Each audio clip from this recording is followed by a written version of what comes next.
नमस्कार दोस्तों, उम्मीद है आप सब होंगे ठीक ठाक और फिट फाट। रोज पॉलिटिकल, सोशल इन दायरों से बात करते हैं। आज थोड़ा सा अलग बात करेंगे, भविष्य की बात करेंगे। फेसबुक ने रिसेंटली बताया कि वो मेटावर्स नाम की एक दुनिया क्रिएट करने वाला है। दरअसल फेसबुक अपने आप में एक दुनिया है। 2004 के आसपास शुरू हुई इस कंपनी अपना जाल इस तरह बिखेर दिया पूरे दुनिया में कि वो कई चीज़ें, हमारे कई सोशल बिहेवियर, पॉलिटिकल बिहेवियर को कंट्रोल करता है। लेकिन अब फेसबुक के मार्क ज़करबर्ग ने अनाउंस किया कि वो मेटावर्स यानी एक ऐसी दुनिया जो कि हमारी रियल जो दुनिया जिसमें हम जी रहे हैं बाहर, इससे अलग एक वर्चुअल दुनिया में हमको पहुंचा देगी। और माना जा रहा है कि करीब 5 साल के अंदर ये दुनिया इतनी बड़ी हो जाएगी कि जो इंटरनेट जिस दुनिया में अभी हम रह रहे हैं वो खत्म हो जाएगा।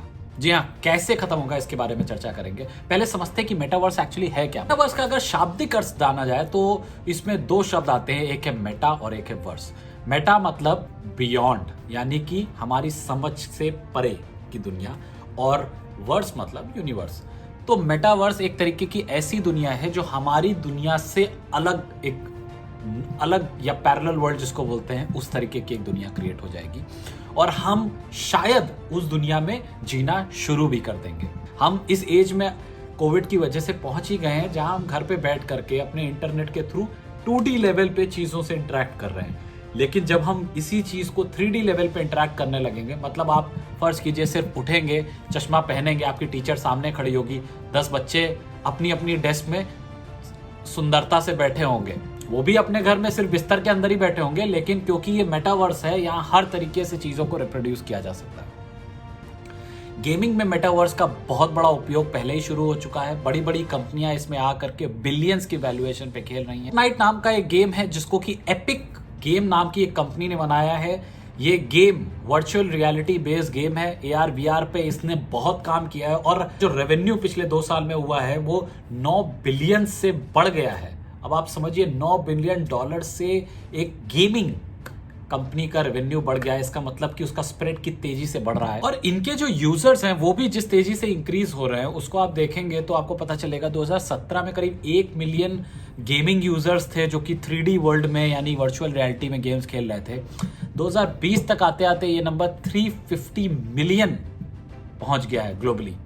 फेसबुक ने पिछले साल अपना एक नया वर्जन क्रिएट किया था जिसको कि उसने फेसबुक होराइजन नाम दिया था। वो बेसिकली फेसबुक का एक 2D वर्जन और 3D वर्जन का मिक्स था जिसमें आप एवटार क्रिएट कर सकते थे, आप इंटरैक्टिव फॉर्म में फेसबुक को यूज कर सकते थे। लेकिन अब जिस दुनिया में वो कदम रखने जा रहा है, जिसको कि हम मेटावर्स कह रहे हैं, जिसकी शुरुआत बहुत पहले से हो चुकी है। आपको याद होगा मोदी जी का एक होलोग्राम वाला जो उन्होंने एक प्रोपोगेंडा किया था 2014 में, जो कि बहुत हिट हुआ था। वो एक्चुअली एक तरीके से क्लोजर टू 3D वर्जन ही है। लेकिन नोबडी नोज कि कुछ दिनों बाद जब आप टीवी को देखें 5 साल बाद, तो आपने मत से एक चश्मा लगाया और आपको सामने मोदी जी साक्षात रूप में दिख जाए। समझने वाली बात यह है कि इंटरनेट जब शुरू हुआ था तब क्या कट ऑफ था। 1995 में जब इंटरनेट की शुरुआत हुई थी और जब उसने पीक लेना शुरू कर दिया था तब करीब 14 मिलियन लोग इंटरनेट पे आए थे।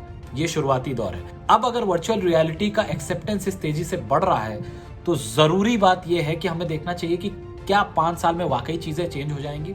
3 चीजें मुख्यतः तौर पर ऐसी टेक्नोलॉजीज को लेने के लिए काम करती हैं। एक होता है कि कितना डिमांड है, दूसरा कितनी सप्लाई है, और तीसरा सॉफ्टवेयर और हार्डवेयर कितना इक्विप्ड है।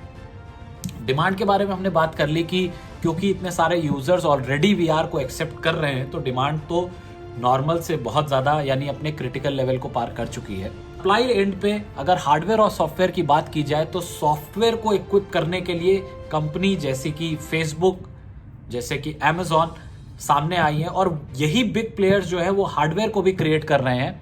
फेसबुक ने अपना ग्लास लॉन्च करने की बात कही रेबैन से कोलैबोरेशन करके, और जो कि स्मार्ट ग्लास होगा। वहीं पे गूगल ने बहुत साल पहले ही ग्लास नाम का अपना स्मार्ट ग्लास निकाल दिया था। Amazon ने इको फ्रेम नाम का अपना ग्लास निकाल दिया था। अब ये ग्लास क्या करेंगे? ये वही चीजें हैं जो हम देखते हैं पुराने ज़माने में। पुराना ज़माना क्या, 2-3 साल पहले हम देखते थे बड़े बड़े फ्रेम मुंह में लगाए जा रहे थे और जिसके अंदर एक वर्चुअल वर्ल्ड को देखा जा रहा था। अब यही बदल करके स्मार्ट स्लीक ग्लास बन जाएंगे जिससे कि आपको एक अलग दुनिया का मुजाहरा कराया जाएगा इन ग्लासेस के द्वारा। होगा क्या, फ्यूचर आते आते या हो सकता है 2025 में आपके हाथ में इंटरनेट हो ही ना, क्योंकि आपको उसकी जरूरत ही नहीं पड़ेगी। आप गूगल सर्च नहीं करेंगे बल्कि सिर्फ सोचेंगे और आपके सामने हो सकता है एक शॉपिंग मॉल खड़ा हो जाए, आप उसमें से अपने पसंद का क्लोथ चूज कर लें और आपको वो डिलीवर हो जाए अगले दिन। पॉसिबल। क्या खत्म हो जाएगा, कीबोर्ड खत्म हो जाएंगे, क्या खत्म हो जाए, एप्स खत्म हो जाएंगी, क्योंकि सारी वर्चुअल वर्ल्ड में अपने आप आपके आसपास निकल करके आ चुकी होंगी। क्या खत्म हो जाएगा, आपका स्क्रीन टाइम खत्म हो जाएगा, आप स्क्रीन को देखेंगे नहीं क्योंकि आप उस दुनिया के अंदर पहुंच चुके होंगे। और क्या खत्म हो सकता है, और खत्म हो सकता है कि हम इस दुनिया को जिस फॉर्म में अभी इंजॉय कर रहे हैं यही खत्म हो जाए। अगर मुझे बुर्ज खलीफा देखना है तो मैं अपनी बालकनी में बैठ करके बुर्ज खलीफा नहीं देखूंगा, बल्कि स्मार्ट ग्लास लगा करके अंदर उसके एक रूम में रह के भी चले आऊंगा। कुछ भी हो सकता है। 2025 तक हम जिस तरीके से इंटरनेट को देखते और सुनते और समझते हैं चेंज होने वाला है। हमारे जीवन पर, हमारे पॉलिटिकल जीवन पर, हमारे सोशल जीवन पर, हमारे इकोनॉमिकल जीवन पर इसका क्या असर होगा, इसको सोचना समझना सरकारों की जिम्मेदारी भी रहेगी और हमारी भी एज एन इंडिविजुअल नज़र रहेगी कि क्या होता है आगे। अगर आपको ये वीडियो अच्छा लगा तो इसे लाइक करें, शेयर करें और चैनल को सब्सक्राइब करें। 2025 तक ये वर्चुअल होना चाहिए, आपके घर पे आकर के वीडियो बनाएंगे।